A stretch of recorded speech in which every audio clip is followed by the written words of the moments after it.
Antes de empezar con la clase de hoy de almacén, quería recordaros que en el último vídeo, cuando hablábamos de la clasificación ABC, si recordáis, aquí al final, cuando teníamos que poner el porcentaje total acumulado, aquí, poníamos siempre la suma de cada clase, ¿vale? Entonces yo lo que os puse en la clase A coincidía, ¿no?, claramente con lo que llegaba al 80%, pero en la clase B no hay que continuar sumando, sino que se coge el total de la suma de los productos que hay en esa clase B, que rondan el 15%. Después el 15,33, como en este caso, el 16,8, lo que sea, pero no hay que sumárselo al 81. Lo que yo os puse en el ejercicio era el 95%. Eso hay que cambiarlo. Entonces, simplemente hay que poner lo que ocupa cada rango, ¿no? Cada clase. La clase A ocupa el 81, la clase B ocupa el 15 y la clase C, en este ejemplo, ocupa el 3,19.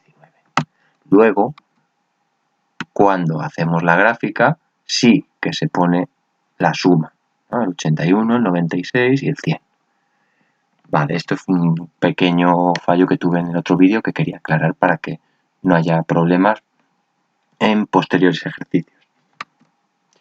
Continuando con el tema, vamos a hablar hoy de las diferentes codificaciones, ¿no? De qué manera se le da una serie de caracteres alfanuméricos a cada producto para poder identificarlos. En un almacén tiene mucho sentido que simplemente con un código podamos saber dónde está cada producto y qué producto es, incluso saber de qué proveedor viene y qué usos tiene. Esto no es fácil, pero existen una serie de códigos que nos ayudan a poder clasificar los diferentes productos. A la hora de hablar de codificaciones tendríamos pues, tres tipos, ¿no? Una que llamaríamos significativa, una no significativa y una automática, que es muy extendida, que cuando hable de ella veréis como que la conocéis todos. En cuanto a la codificación significativa, ¿vale? Cada código, cada letra o número nos da alguna información del producto, ¿no? De dónde está la mercancía almacenada, su procedencia, su lugar de ubicación.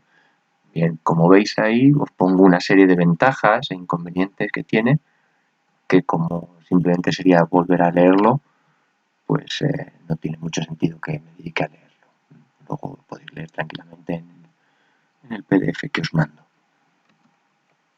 En cuanto a la codificación no significativa, ¿vale? Los códigos los asigna la empresa y normalmente no te van a aportar mucha información.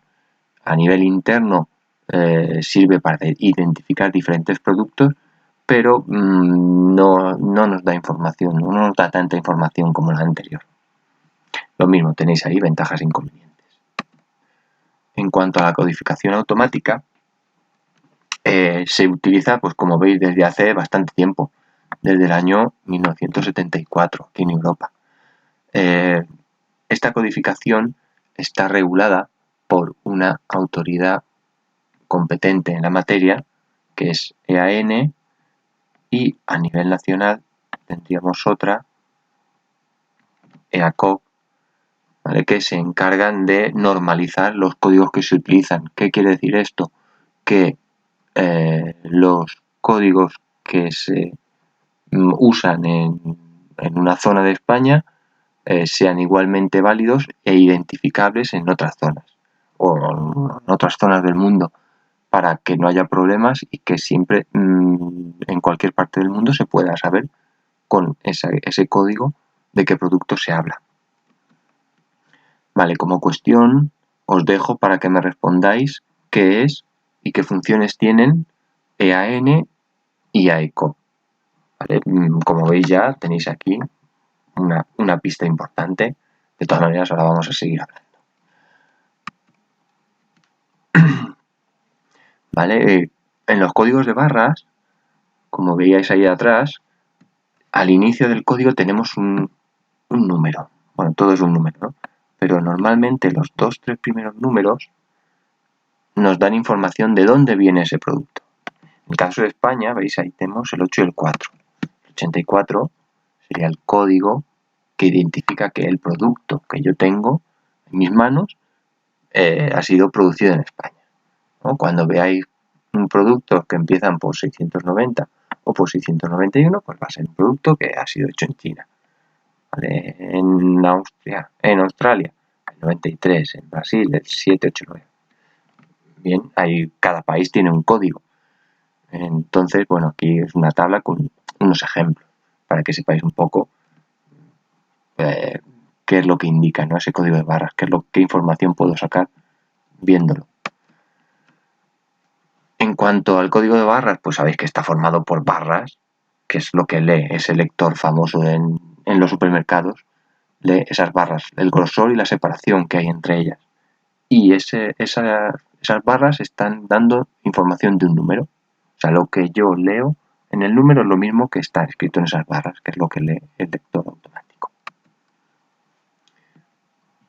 El código de barras está formado por lo que se llaman los prefixes, que son caracteres de identificación nacional, que es lo que os acabo de comentar. En el caso de España sería el 84. Luego tendríamos 5 dígitos que nos diría qué empresa lo ha fabricado. Otros 5 dígitos que nos diría el artículo, qué artículo es. Y por último lo que se llama un dígito control. Ahora hablaremos de él. Vale.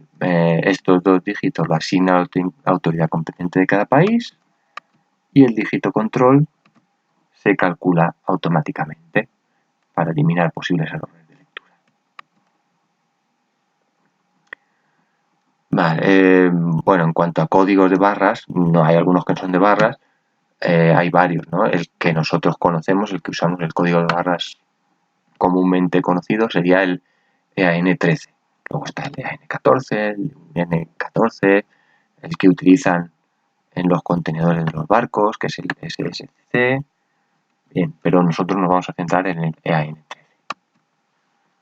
¿Vale? Como os he comentado, el código consta de 30 barras, 29 espacios entre ellas, de ancho variable y 13 caracteres numéricos. El prefijo, que son 2 o 3 caracteres, por ejemplo, digamos que en el caso de China eran 3 caracteres, el 690 o el 691. En el caso de España eran 2 caracteres. Esto lo asigna una autoridad internacional como EAN, el código de empresa, que son los 5 siguientes dígitos, que lo asigna EACOC. Luego el código del producto, otros 5 dígitos, que esto lo asigna la propia empresa. Y finalmente el dígito control, ¿vale? Que ahora veremos cómo se calcula. ¿Vale? Ahí tenéis. Prefijo, código de empresa, código del producto y el último, el dígito control. El dígito control se calcula de forma automática, no se puede asignar al azar y en principio es una forma de comprobar que el código está bien formulado. ¿Cómo calculamos? ¿Vale? Aquí tendríamos, esto sería el código de barras a falta del dígito control. ¿Vale? Tendríamos un producto fabricado en España por la empresa que sea y el producto es este. Vale, ¿qué es lo que hago yo? Empezando por la derecha, empezando por aquí, yo le asigno a cada número o un 3 o un 1. Los números impares le pongo un 3. O sea, la posición 1 le asigno un 3. La posición 3, un 3. A la posición 5, un 3. A la posición 7, un 3. A la posición 9, un 3. Y con los números pares, o sea, el que está en la posición 2, 4, 6, 8, le asigno un 1 y los multiplico. Lo que pone en el dígito por el número que le he asignado. O sea, o 1 o 3. 4 por 3, 12. 3 por 1, 3. 2 por 3, 6. 1 por 1, 1. Y así hasta completar el código total. Luego, ¿qué hago? Todo este resultado que me ha dado aquí de número lo sumo. ¿Vale? 8 más 12 más 5 más 18 más 6 más 24, total. Esto me da 105. A ese valor busco inmediatamente la decena superior. En este caso de 105 la decena superior sería 110. ¿Vale? Cualquier número que estuviera, cualquier resultado que nos hubiera dado entre 101 y 109, el valor que yo hubiera tenido que elegir hubiera sido 110.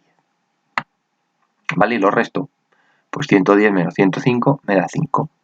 Y ese es el resultado de mi dígito control, ¿vale? Que se lo añadiría aquí al final. Y poco más.